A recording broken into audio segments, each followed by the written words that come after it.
Bonjour, je suis Valdy Legrand, la fondatrice de Practice, et aujourd'hui j'ai l'honneur d'interviewer Vérane Dury-Charbonnier, qui est docteur en pharmacie industrielle. Elle accompagne des organisations et des individus dans leur transformation. Et puis, elle est également écrivain, autrice d'un livre qui s'intitule Ma réalité augmentée, changer nos visions pour exister. Vérane va proposer un atelier tout prochainement sur le neuromanagement pour les managers. Et donc, voilà pourquoi j'interviewe Vérane aujourd'hui. Vérane, est-ce que tu pourrais nous en dire un peu plus sur toi? Oui, avec plaisir. L'idée, c'était, il y a 11 ans de ça maintenant, j'ai atteint les limites d'un certain fonctionnement, on va dire, riche de ma carrière d'avant. Et à ce moment-là, on se pose des questions, pas toujours confortables, puisque c'est tellement plus simple de ne pas s'en poser. Et pour autant, c'est salvateur. Et en tout cas, maintenant, il y a 11 ans où j'ai choisi un autre type de carrière dans le soin, puisqu'avant, j'étais dans les essais cliniques. Et là, maintenant, je me décris un peu comme clinicienne des pharmacies intérieures. Et le soin, ça va être comment j'accompagne, alors à mon humble niveau, l'individu et les organisations à mieux se connaître, se développer pour s'inscrire un peu dans le monde. Et entre autres dans nos activités, entre autres professionnelles et entre autres managériales. Donc, il y a vraiment ce switch qui s'est fait et un espèce d'alignement qui font que derrière, il y a le plaisir que l'on a à faire ce que l'on sent juste pour soi. Ok. Ce que j'entends aussi de ton parcours, c'est que tu as un parcours qui a démarré par le côté scientifique et Ouais. ensuite qui est plutôt dans l'humain, dans l'organisation. Et c'est justement peut-être qui te permet de proposer des ateliers où on va parler de science, en quelques mots. Exactement. Donc, j'ai fait le lien direct avec, moi, je suis une passionnée des neurosciences, la psychologie positive, la physique quantique, la psycho-neuro-endocrinologie. En fait, je découvre les merveilles que nous sommes et les potentialités, que ce soit physiques, émotionnelles et cognitives que nous pouvons avoir pour s'inscrire dans notre actualité d'un monde qui est en changement, en rapidité, où on voit d'autres paradigmes se vivre, en fait.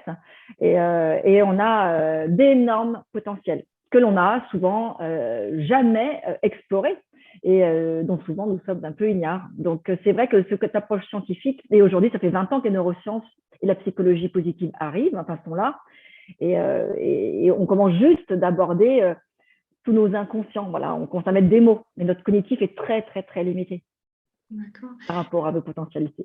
Et justement, est-ce que ces outils, par exemple les neurosciences, peuvent être un nouvel outil pour accéder à à notre potentiel?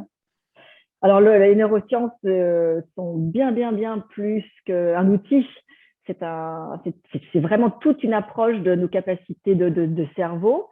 Donc, il y a plein d'outils qui viennent alimenter les neurosciences. Mais les neurosciences, c'est vraiment toute une approche scientifique d'un autre regard que l'on peut avoir sur nous en tant qu'être, en fait.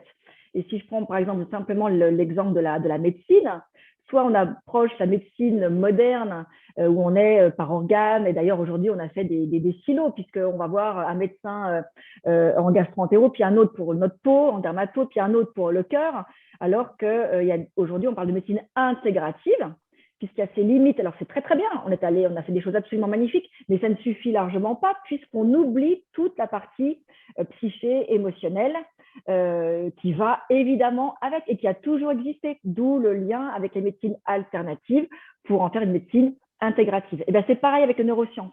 Les neurosciences, c'est qu'on prend le cerveau et notre intelligence de notre corps est au service. Tout ça est évidemment tout lié. Et sachant que nos pensées sont en lien avec nos hormones que nous sécrétons, qui sont en lien avec nos émotions, qui sont en lien avec nos comportements. Donc, c'est cette joyeuse boucle qui aujourd'hui explose dans sa vérité, puisque comme on a pensé qu'il y avait toujours cause à effet et qu'on est dans nos grands calculs mentaux, mais on sait très bien que ce n'est pas vrai. Et concrètement, comment est-ce que ça aide un manager ou n'importe quelle personne en entreprise? Eh bien, justement, c'est le développement de ces dites nouvelles compétences, en tout cas compétences qui sont aujourd'hui absolument essentielles pour fonctionner dans l'entreprise Et ce sont ces compétences dites soft skills, hein, c'est toutes ces compétences en lien à l'intelligence relationnelle, donc que ce soit les intelligences émotionnelles, intuitives, l'intelligence de notre corps, l'intelligence somatique, tout ça vient s'inviter dans les compétences indispensables. D'ailleurs, si on regarde au World Economic Forum, les compétences, les skills à avoir pour juste être compétent, eh bien, on verra que le côté technique, le côté expertise, eh bien, c'est complètement inversé. Puisqu'aujourd'hui, on dit que pour réussir, il y a 80% d'intelligence et de compétences relationnelles. Et ça, on ne l'apprend pas encore dans nos études qui sont très cognitives, beaucoup dans notre fameux QI. Et donc, bien sûr, l'invitation, elle est actuelle et elle est logique. Comment développer toutes ces potentialités? Et ça s'apprend. Et ça s'apprend avec les neurosciences, notamment. Bien sûr, exactement. D'accord. Et ceux qui pourraient participer à cet atelier arriveraient avec quel type de problématique ou quel type de dysfonctionnement au sein de leur équipe ou de leur entreprise? Eh bien, peut-être une sensation d'auto-limitation, en tout cas, une espèce d'inconfort avec pourtant, j'applique tout ce que j'ai appris et ça ne fonctionne pas. Donc, une espèce de frustration entre la théorie et ce que je vis, entre j'ai tout essayé et je ne comprends pas. Il y a la notion de remise en question par rapport à des croyances. Aujourd'hui, on travaille avec 4 générations différentes qui ont une vue sur la vie, le monde, le travail, le rapport au travail qui est différent. Donc, arriver avec ce type d'inconfort-là, parce qu'en fait, on est beaucoup dans nos croyances et dans nos grandes modes binaires. Du coup, avec l'atelier en neuromanagement, c'est comment on va ouvrir d'autres champs. D'accord. Et qu'est-ce que tu verrais comme transformation de l'individu ou qu'est-ce que tu crées comme cadre pour que ça permette de transformer? C'est d'accepter déjà de ne pas tout savoir, d'accepter d'être curieux, d'accepter de savoir que c'est notre responsabilité en fait de nous développer tout au long de notre carrière. Parce que, encore une fois, on a été élevé dans je vais apprendre jeune et puis ma foi, après, je vais faire l'expérimentation. Non, là, c'est vraiment je me découvre. Donc, plus je me connais, plus je me découvre, le plus je peux être en adéquation, en relation correcte avec les autres. Et bien, je me développe personnellement et professionnellement. Donc, ça va être revoir le oser dire, le parler vrai, le faire confiance. Hein. Toutes ces choses qui vont un petit peu à contre-courant de je dois être le premier, je ne dois pas faire d'erreur. Il y a une notion d'exigence et de non-sécurité, du coup, donc de stressabilité qui est pointée, qui atteint ses limites aujourd'hui, qui nous empêche de vivre ce que l'on a à vivre dans notre monde rapide, complexe, VUCA, volatile, incertain, complexe et ambigu. Okay. Et justement, je voulais te poser la question, qu'est-ce que pour toi le manager de demain? Je pense que tu as en partie répondu avec le oser dire, oser être, mais est-ce qu'il y a d'autres choses qui te viennent? Eh bien, j'ai envie de renvoyer la question aux personnes qui viendront. Ce serait quoi être manager aujourd'hui? Parce que sincèrement, je pense qu'aujourd'hui, vraiment, et ça, je pense, ça n'engage que moi, mais on vit quelque chose d'assez exceptionnel dans le sens où personne ne peut réellement vous dire ce qu'il faut faire pour bien faire. Mais à tous les sujets, en fait. La visibilité dans 6 mois sur ce qui va se passer. Et ça, du coup, ça vient à nous inviter à nous repositionner. Au fait, qu'est-ce que moi, je voudrais? Ce serait quoi, moi, être un bon manager dans mon contexte? Ce serait quoi me sentir bien, être à l'aise dans ce poste? Parce que pareil, et ça sera partie un petit peu des invitations dans le neuromanagement, on met des étiquettes, manager, ça doit être ci, puis doit être ça, puis ce serait quoi, moi, dans mon ambition, dans mon projet managérial, ce serait quoi? Et c'est là où tout est ouvert.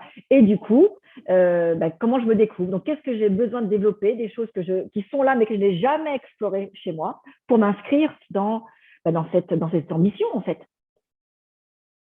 C'est très puissant et c'est vrai que c'est lourd, la responsabilité revient à nouveau sur l'individu. On ne peut pas juste demander à quelqu'un, un guide, un maître qui nous accompagne et qui nous donne toutes les réponses et il nous dit ce qu'il faut faire. Non, ça part de soi et c'est un peu plus difficile. Ouais. Ou pas, parce que de l'autre côté, ça part de soi. Donc, tout est là. Mais tu as tout à fait raison. Hein. On a tellement appris à apprendre des trucs, à appliquer. On a appris à savoir faire des choses. On fait plein de trucs. Alors que là, aujourd'hui, ce qui est indispensable, c'est de savoir être. Comment je suis, comment je m'inscris dans tout ça. Ok. Ça s'apprend, ça se développe. Et voilà, ça se développe. L'entreprise évolue également énormément. Et j'aimerais beaucoup te demander comment est-ce que toi, tu vois l'entreprise de demain? Qu'est-ce qui est essentiel dans l'entreprise de demain? Quelque chose qui, pour moi, vraiment est essentiel, c'est la notion de plaisir. J'ai dit un gros mot, hein, le mot plaisir. Et pour autant, c'est dans le plaisir, dans le sens, dans le plaisir que l'on a à faire les choses, qu'on dégage du coup l'énergie pour faire tous les efforts. Parce qu'aujourd'hui, on est dans un monde à réinventer, le faire différemment, voir se rapprocher de ses opposés, s'appuyer sur la diversité. Donc, diversité, c'est s'appuyer sur des gens différents de moi pour pouvoir être beaucoup plus riche en regard croisé sur les situations qu'on a à gérer. Donc, c'est l'opposé de ce que l'on a appris, où on veut tout contrôler, on veut tout savoir. Donc, du coup, on est entre clones, on est entre…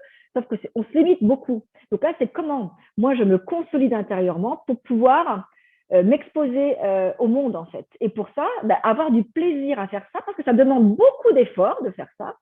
Et cette énergie pour faire ces efforts, on l'a que si on a du sens et du plaisir à faire ce que je fais. Pas si on est sous la contrainte. C'est la fin en fait du monde où sous la contrainte, on passe de convenable à médiocre, mais point quoi. Pas de médiocre à convenable, pardon, mais pas plus. Alors que dans le plaisir, et aujourd'hui vraiment comme il faut créer, on a besoin de bien plus. Et ça, c'est si on a du plaisir à ce qu'on fait. Qui ne veut pas dire pas d'effort, c'est tout l'inverse en fait. Et là, les neurosciences le démontrent depuis 20 ans. Ok. Donc, ce que tu invites finalement, c'est de devenir un manager qui prend plaisir à son travail autant que possible. Et pour ça, on vous invite à découvrir le parcours d'ateliers, 2 ateliers avec Vérane qui aura lieu tout prochainement. Et si vous souhaitez avoir des informations, vous pouvez simplement cliquer sur le lien dans les commentaires. Merci beaucoup, Vérane, d'avoir répondu à cette interview. C'était un grand plaisir. Merci, Valdi. À bientôt. À bientôt.